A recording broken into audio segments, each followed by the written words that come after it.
तरह के हो सकते हैं, एक बड़ा एक छोटा, एक बड़ा एक बड़ा छोटा। कैसे? डिग्री से देखते हो। कैसे देखते हो बेटा? डिग्री से देखो बेटा। डिग्री क्या देखेंगे? डिग्री। यहाँ पे हमने x जैसे लगाया, x लगाते ही यहाँ लीना मीना आ गई। कौन आ गई? लीना मीना। तो देखो मीना हमेशा इलेक्ट्रॉन खींचेगा, बोलो खींचेगी। ओके, तो इधर पार्शियल माइनस, ये पार्शियल प्लस और पार्शियल क्यों आया? क्योंकि यहाँ इलेक्ट्रोनिगेटिविटी डिफरेंस है। अब इसी का फायदा उठा के न्यूक्लियोफाइल कहता है हम अटैक करेंगे। कौन अटैक करेगा? हम अटैक करेंगे। अब ये अटैक करने जाता है, भैया निगेटिव गया पॉजिटिव पर अटैक करने हाई फेंक दिया उसको, दूर भागो यहाँ से। क्यों भागो? Negative repulsion. क्या लगा? कहेगा अच्छा ढकेल दिया, रुको हम अटैक कर रहे हैं। जा रहा है इस पर अटैक करने, इधर से अटैक हाई भगा दे रहा है, इधर से अटैक हाई भगा, इधर से अटैक हाई भगा दे रहा है। क्यों भगा दे रहा है? स्टेरिक लगा रहा है, जगह ही नहीं दे रहा कि भाई पहुंचो वहां तक, कार्बन तक। कहेगा रुको रुको, अच्छा ही बात है, घर से बम लेके आ रहे हैं, रुको तुम लोग को बता रहे हैं अभी ऐसी तैसी तुम्हारी कहीं से अटैक कर रहा है, रोक ले रहे हो सब, मजाक बना के रख दिए हो सब। हाँ, अटैक तो हम करेंगे, हमारा नेचर है अटैकिंग रिएजेंट है। कहेगा रुको रुको, बम ला रहे हैं, घर पे रखे हैं, सब व्यवस्था है हमारे यहाँ। आओ, तब व्यवस्था बना रखे हैं तो क्या करेंगे? बम लेके आएंगे घर से। क्या अभी देखना, ये sp3 है ना, बम मारेंगे छितर जाएंगे, sp2 हो जाएंगे, छितर जाएंगे। 3D ना है अभी, 3D टेट्राहेड्रल भैया,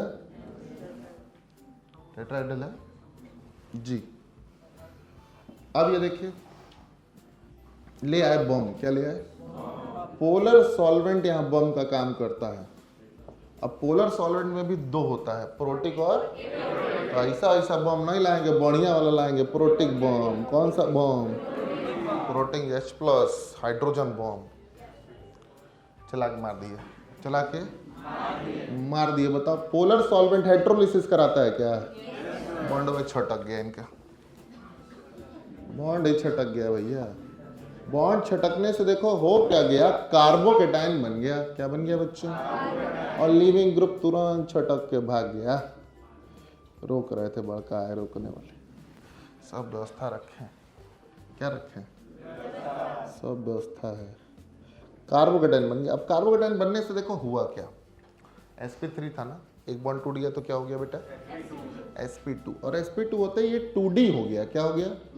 एक एक्सिस खाली हो गई। बड़ा स्टेरिक लगा रहे थे, 3d थे, x y z हर एक्सिस पे थे।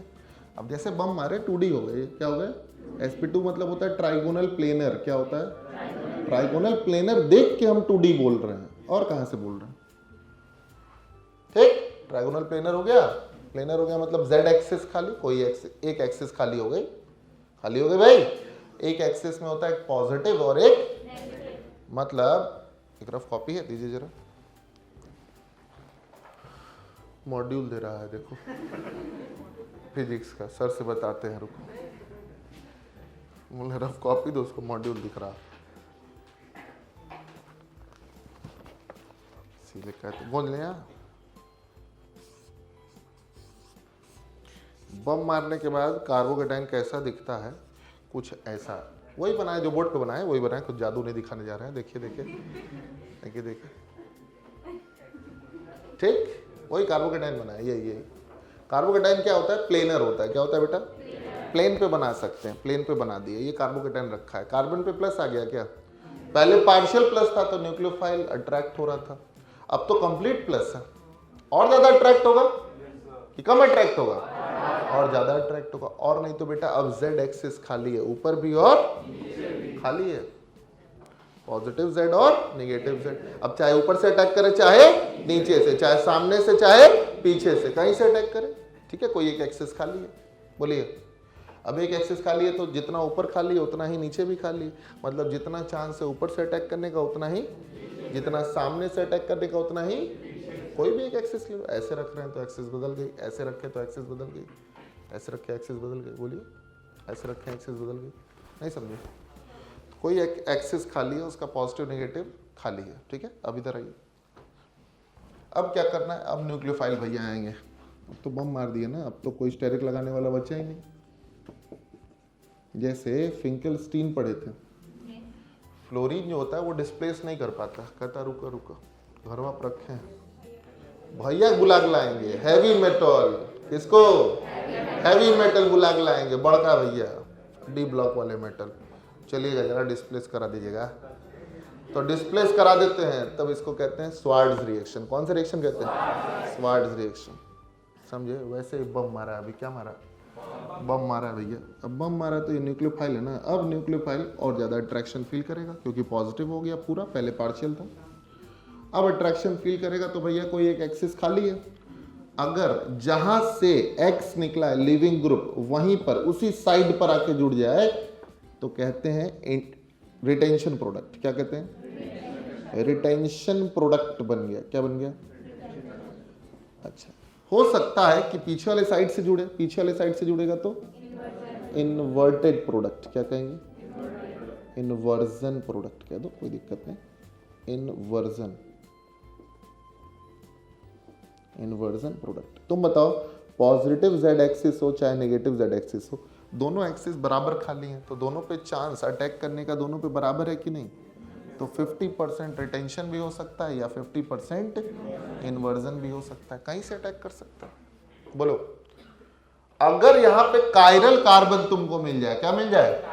Chiral carbon. कायरल याद है? ज्योमेट्रिकल में पढ़े थे ना?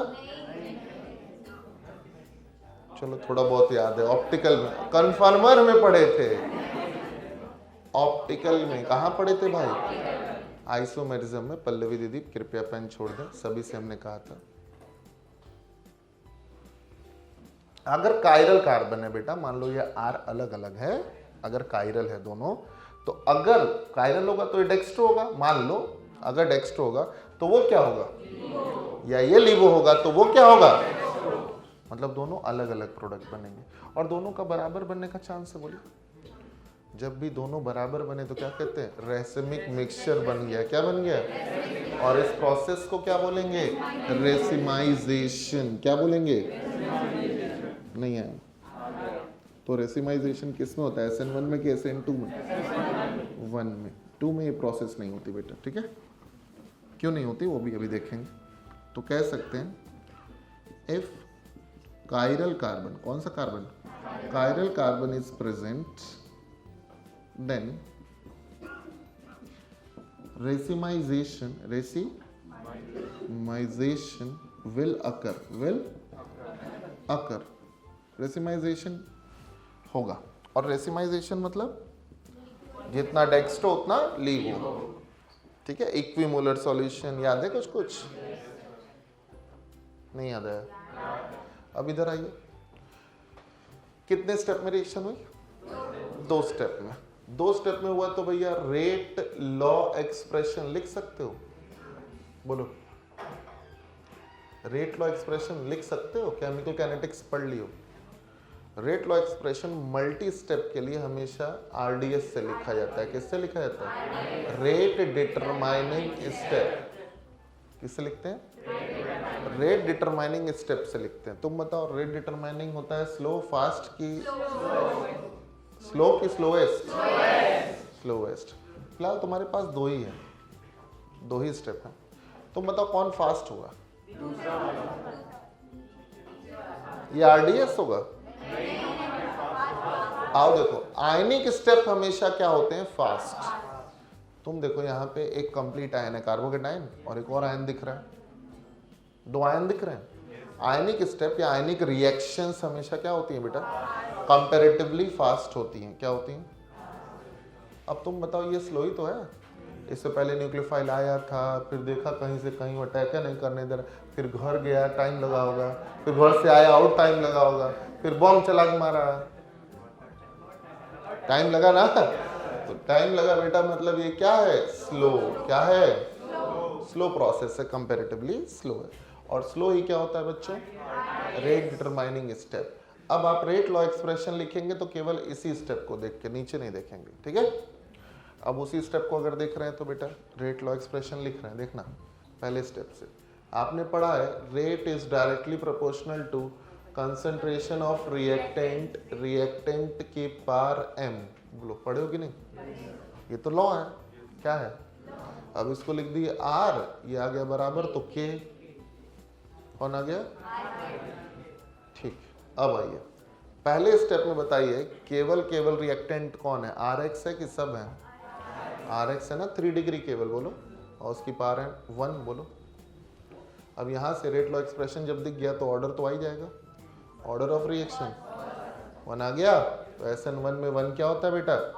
Order of reaction. अब सुनो, इसमें कई बार क्वेश्चन पूछता है, बताइए रिएक्टिविटी, क्या बताइए? रिएक्टिविटी ऑफ SN1, तो कैसे बताओगे? बताओ, कोई भी ऑर्गेनिक रिएक्शन हो उसमें अगर इंटरमीडिएट बन रहा है, क्या बन रहा है? इंटरमीडिएट बन रहा है, तो इंटरमीडिएट के स्टेबिलिटी के डायरेक्टली प्रोपोर्शनल बोलो। इंटरमीडिएट कौन है? कार्बोकेटायन है। कौन है? कार्बोकेटायन है, तो स्टेबिलिटी ऑफ कार्बोकेटायन के डायरेक्टली प्रोपोर्शनल। तो क्या होगा stability of carbocation? 3 degree, 2 degree, 1 degree, फिर CH3+। नहीं आया? आ गया भैया? बोलिए, कोई दिक्कत? छाप लो।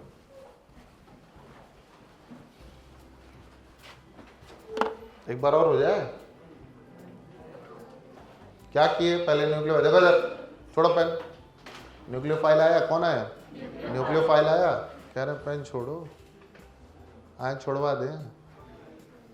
आइए, हम न्योता दे रहा है बेटा। तो न्यूक्लियोफाइल, क्या न्यूक्लियोफाइल पहले आया तो सामने से अटैक नहीं करेगा, रिपल्शन, छोटा ग्रुप है लेकिन रिपल्शन भी ज्यादा लगाएगा। और ये सब बड़े ग्रुप है तो स्टेरिक लगाएंगे, स्टेरिक से रिपल्शन लगाएंगे। तो क्या किया? बम लाया, बम मारा, छितर गए। 3D से 2D हो गए, 2D हो गए तो प्लेनर हो गए, प्लेनर हो गए तो एक एक्सिस खाली हो गई। सामने से अटैक किया तो रिटेंशन, और पीछे से अटैक किया तो इन्वर्जन। ठीक है, दोनों बराबर का चांस है। एक बार नीट में बोला है कि इन्वर्जन थोड़ा ज़्यादा होता है, 60%। एक बार उसको माना है आंसर। मान लो कहीं लिखा है इन्वर्जन थोड़ा सा ज़्यादा होगा तो उसको मान लेना आंसर, क्वेश्चन हमारे सामने मत लाना। ठीक है, बाकी हर जगह 50-50% लिखा, ये भी क्वेश्चन आया। ठीक, तो 50-50% लिखा, लेकिन एक ऑप्शन बन जाए कि थोड़ा सा इन्वर्जन ज़्यादा होता है तो मान लेना। तुम ही सोच के देखो, क्या न्यूक्लियोफाइल जब अटैक करेगा तो सामने से अटैक करना चाहेगा कि पीछे से? हमेशा पीछे से ज़्यादा स्टेबल प्रोडक्ट बनेगा। क्यों? आगे से हमेशा रिपल्शन लगेगा। तो 2-4%, 10% ले सकते हैं इन्वर्जन ज़्यादा, उसके लिए कोई मारा मारी नहीं है। अब आओ यहाँ से रेट लो एक्सप्रेशन लिख लो, स्टेबिलिटी ऑफ कार्बोकेटायन की होगी। आसान नहीं है? बहुत आसान।